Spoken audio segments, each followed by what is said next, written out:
নিয়েছি এতে কাঁচা লঙ্কা, আদা, রসুন আর শুকনো লঙ্কা নিয়েছি। এতে গোলমরিচটা নেব, নিয়ে এটাকে পেস্ট করছি। কি করছি দেখাচ্ছি সব কিছু। কপিস চিকেন নিয়ে নিয়েছি। একজন আমাকে শিখিয়েছিল যদি পুরো মাংস না খেতে পারে একটু ফ্রিজে রেখে দিতে, তো আমি টুকরা রেখে দিয়েছিলাম। কালকে পুরোটা রান্না করিনি।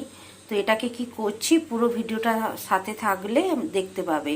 এটাকে এখন আমি একটু চেপে নিচ্ছি, মানে থেতো করে নিচ্ছি, দিয়ে পুরোটা রেডি হওয়ার পরে তোমাদেরকে দেখাচ্ছি। ওই যে পেস্টটা করেছিলাম ওই পেস্টটা একটু নিয়ে নিয়েছি, এতে নুন দিয়ে দিয়েছি, দিয়ে এইটাকে মাখিয়ে রাখবো, যেমন মাছে মাখানো হয় না, এইরকম করে রেখে দেবো। পুরো এটাকে মাখাবো, ঠিক আছে?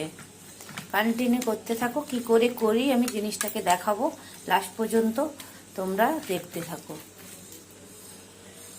এই যে মাখানো প্রায় কাছে। এবারে এইটাকে ফ্রিজেও রেখে দিতে পারো 2 ঘন্টার জন্য, নাহলে কমসে কম আধা ঘন্টা এটাকে মেখে রেখে দেবে। হ্যাঁ, ঘি নিয়ে নিয়েছি ওইটাকে করার জন্য। তোমরা সাদা তেলেও করতে পারো, ঘিটা দিলে একটু নরম আর সুন্দর স্বাদ হয়, বা বাটার।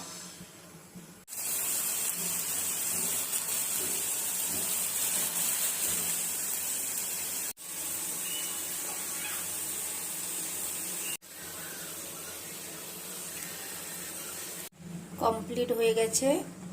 ওই যে মশলাটা করেছিলাম ওই মশলাতে যেমন পেঁয়াজ, রসুন, আদা আর সব রকম গুঁড়ো মশলা দিয়ে ওই মশলাটা করেছিলাম, টমেটো পেস্ট দিয়ে। তারপরে মশলাটাকে ভালো করে এর সঙ্গে নেড়ে চেড়ে দিয়ে একবারে রস শুকিয়ে হালকা জল দিয়ে, মানে ভেজে একবারে এইরকম করে নিয়েছি। কীরকম ভেজেছি নিশ্চয়ই দেখতে পাচ্ছ, দেখেই বুঝতে পারছো কালার সুন্দর ভাজা হয়ে গেছে। এইরকম একবার বানিয়ে দেখবে, খুব খারাপ তো লাগে না, সাথে একটু লেবুর রস আর পেঁয়াজ দিয়ে খেতে তো ভালো লাগে। এই যে নিয়ে নিয়েছি এইরকম, সাথে একটু লেবুটা আনানি আমি আনছি, কিন্তু এইরকম লেবু রস আর এইরকম দিয়ে ডাল দিয়ে খাবে, খুব সুন্দর। পুরো দেখো।